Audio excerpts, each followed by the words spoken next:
नमस्कार दोस्तों, आज हम बात करेंगे मौर्य काल के प्रशासन की कि मौर्य काल का प्रशासन किस प्रकार का था और वहाँ पे किस प्रकार की व्यवस्थाएं थी। तो देखते हैं दोस्तों, मौर्य काल में किस प्रकार का प्रशासन था। मौर्य काल मौर्य साम्राज्य का सर्वोच्च होता था, वह सम्राट होता था, या मौर्य काल का जो सर्वोच्च व्यक्ति होता था वो सम्राट होता था दोस्तों। यानी कि हम कह सकते हैं राजा वहाँ का सर्वोच्च व्यक्ति था। इसके बाद में बात की जाए तो मौर्य काल में भारत की फर्स्ट केंद्रीकृत शासन प्रणाली, यानी हमारे एग्ज़ाम में प्रश्न आ सकता है कि भारत की प्रथम केंद्रीकृत शासन प्रणाली किस शासनकाल में स्थापित की गई। तो हम बता सकते हैं कि भारत की प्रथम केंद्रीकृत शासन प्रणाली थी, वह थी मौर्य काल की। आगे बात की जाए तो सम्राट जो होता था वो कार्यपालिका, न्यायपालिका और व्यवस्थापिका का प्रमुख होता था। यानी कि सम्राट जो होता था वह कार्यपालिका, न्यायपालिका और व्यवस्थापिका का प्रमुख होता था।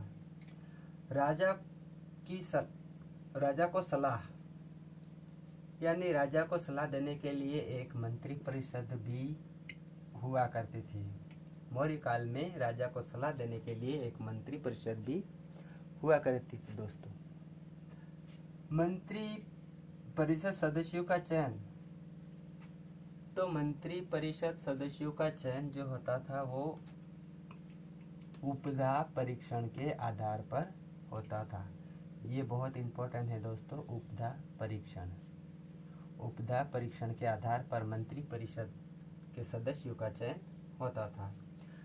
सदस्यों के वेतन की बात की जाए तो न्यूनतम 12,000 पर्ण और अधिकतम 48,000 पर्ण दिया जाता था। मंत्री या अधिकारी को, यानी मौर्य काल में मंत्री या अधिकारी को क्या कहा जाता था दोस्तों, तो मौर्य काल में मंत्री या अधिकारी को तीर्थ कहा जाता था। क्या कहा जाता था दोस्तों?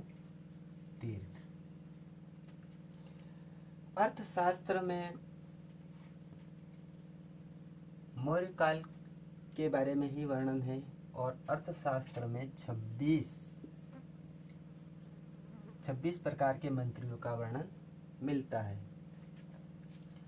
भारत में पहली बार जन्म मृत्यु पंजीयन, यानी कि हम कह सकते हैं कि हमारे भारत में पहली बार जन्म और मृत्यु का पंजीयन जो कराया गया वो मौर्य काल में ही किया गया था दोस्तों।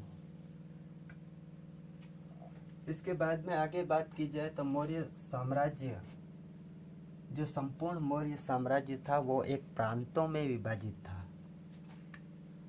प्रांतों में बटा हुआ था और प्रांतों को चक्र कहा जाता था। क्या कहा जाता था दोस्तों? चक्र।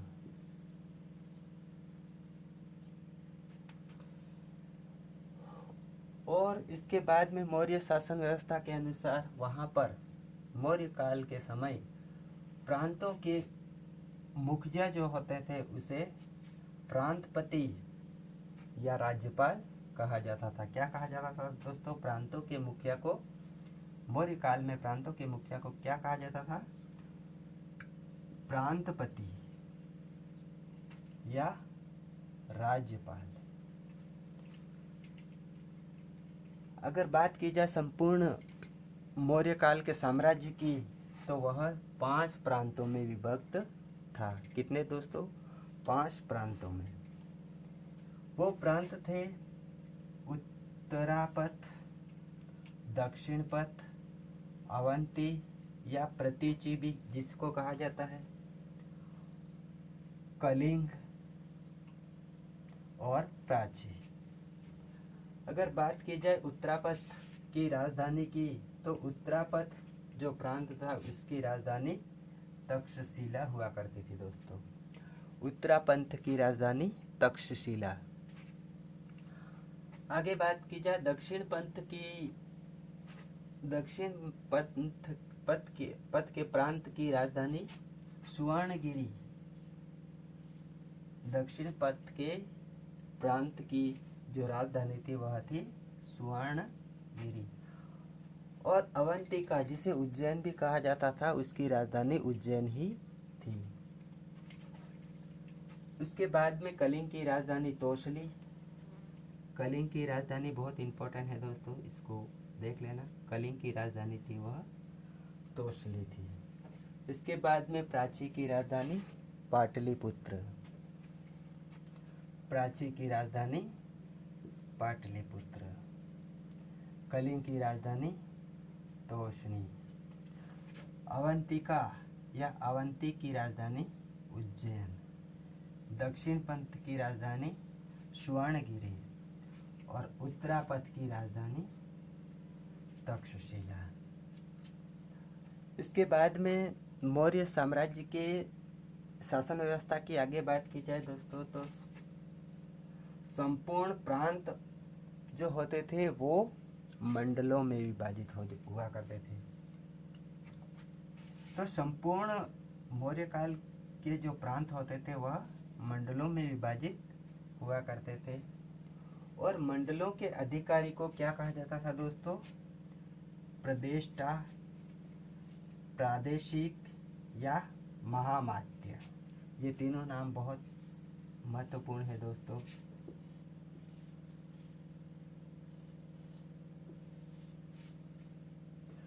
ये एक ही व्यक्ति के नाम हुआ करते थे, यानी मंडलों का अधिकारी होता था उसको प्रदेष्टा, प्रादेशिक या महामात्य भी कहा जाता था। अगर बात की जाए मौर्य काल के समय सौराष्ट्र की स्थिति क्या थी, तो सौराष्ट्र की जो स्थिति थी वह अर्ध स्वतंत्र मंडल के समान थी। अर्थात हम कह सकते हैं कि सौराष्ट्र जो मंडल था वह आधा स्वतंत्र था और आधा परातंत्र। आगे बात की जाए तो अशोक के समय प्रशासक को क्या कहा जाता था दोस्तों? या हम कह सकते हैं अशोक के शासनकाल में जो प्रशासक होता था उसे किस नाम से जाना जाता है? तो उसको तुशास्क के नाम से जाना जाता था दोस्तों। क्या नाम था? तुशास्क। इसके बाद में आगे बात की जाए तो जो मंडल होते थे वो जिलों में विभाजित हुआ करते थे।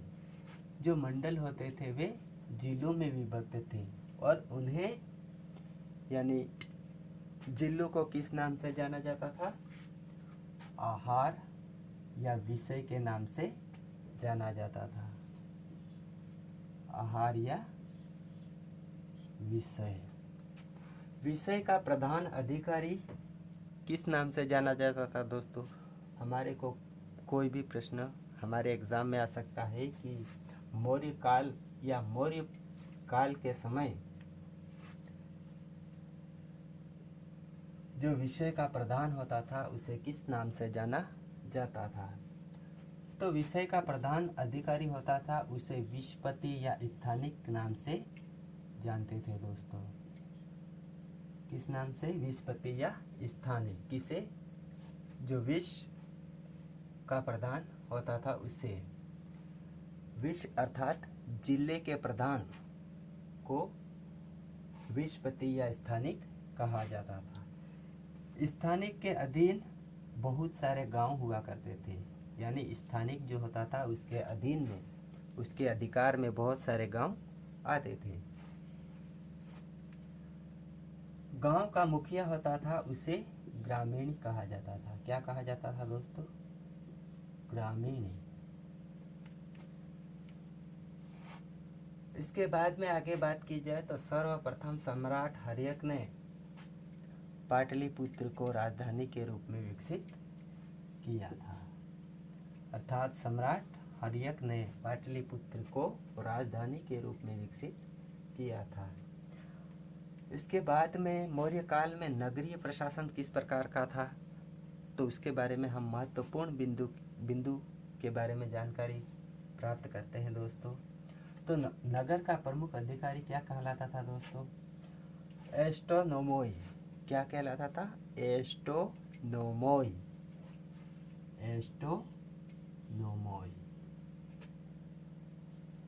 जो नगर का प्रमुख अधिकारी होता था वह एस्ट्रोनोमोई। जिस प्रकार से हम आज नगर पालिका के विकास के लिए जो व्यक्ति होता है उसे नगर पालिका अध्यक्ष कहते हैं, उसी प्रकार से मौर्य काल के समय जो नगर का प्रमुख होता था उसे एस्ट्रोनोमोई कहा जाता था। सड़क निर्माण अधिकारी, यानी मौर्य काल में सड़क निर्माण अधिकारी को किस नाम से जाना जाता था, ये प्रश्न हमारे सामने आ सकता है। तो एग्रोनोमोई नाम से जाना जाता था उसे। किस नाम से? एग्रोनोमोई। मौर्य काल में अगर कोई कर की चोरी कर ले, आज तो बहुत होती है दोस्तों, लेकिन उस समय अगर कोई कर की चोरी करता था तो उसे क्या दंड मिलता था? मृत्यु दंड मिलता था साथियों। क्या दंड मिलता था? मृत्यु दंड। उसे मार डाला जाता था। अब आगे बात करते हैं कि अशोक के शिलालेखों में अधिकारी। अशोक के बहुत सारे शिलालेख हमें प्राप्त होते हैं, उनमें उसने अपने प्रमुख अधिकारियों का भी वर्णन किया है। आइए देखते हैं। पहला अधिकारी था वह था धम्म महापात्र। कौन सा था दोस्तों? धम्म महापात्र। इसका कार्य था जनता के बीच में धर्म का प्रचार करना। धम्म महापात्र का क्या कार्य था दोस्तों? इस धम्म महापात्र का कार्य था जनता के बीच में धर्म का प्रचार करना। इस धम्म महापात्र के बारे में हमको अशोक के 5वें शिलालेख में उल्लेख मिलता है। किस शिलालेख में दोस्तों? 5वें शिलालेख में।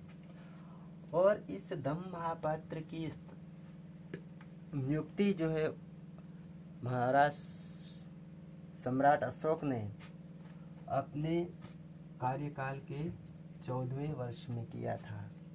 यानी वह जब राजा बना उसके 14 वर्ष के बाद में इस धम्म महापात्र की नियुक्ति अशोक ने की थी।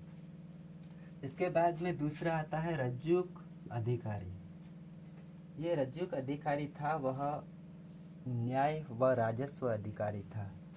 रज्जुक का क्या कार्य था दोस्तों? न्याय व राजस्व का अधिकारी था।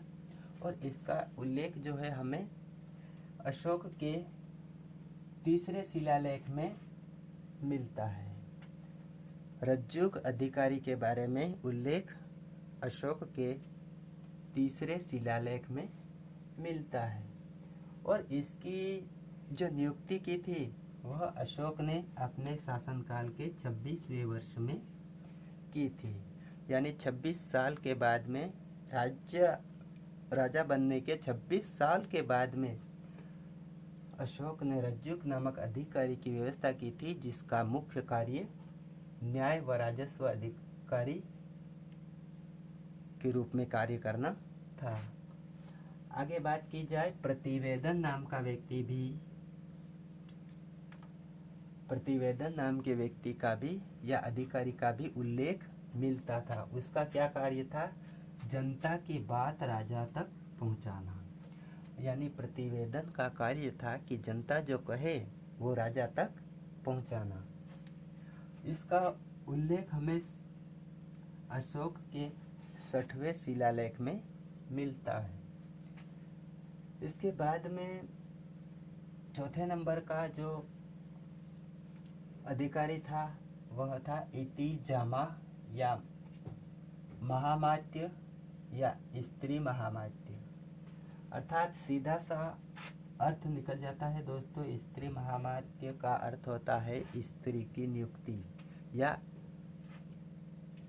इतिजामा महामात्य में स्त्री की नियुक्ति की जाती थी। और उसका क्या काम था? उसका काम था स्त्रियों की देखरेख करना। और इसका उल्लेख हमें अशोक के 12वें शिलालेख में मिलता था। इसके बाद में 5वें नंबर का अधिकारी था ब्रजभूमिक। एक ब्रजभूमिक नाम का अधिकारी भी था, जो कि चारागाहों की भूमि होती थी उसकी देखरेख करता था। क्या करता था दोस्तों? चारागाहों की देखरेख करता था। इसके बाद में ये तो हुई शासन व्यवस्था। अब शासन को चलाने के लिए गुप्तचरों की भी आवश्यकता होती है। तो हम मौर्य काल में गुप्तचरों की व्यवस्था किस प्रकार की थी, इसके बारे में देखते हैं। गुप्तचरों को क्या कहा जाता था? मौर्य काल में गुप्तचरों को क्या कहा जाता था? तो दोस्तों, उनको गूढ़ पुरुष कहा जाता था। क्या कहा जाता था दोस्तों? गूढ़ पुरुष।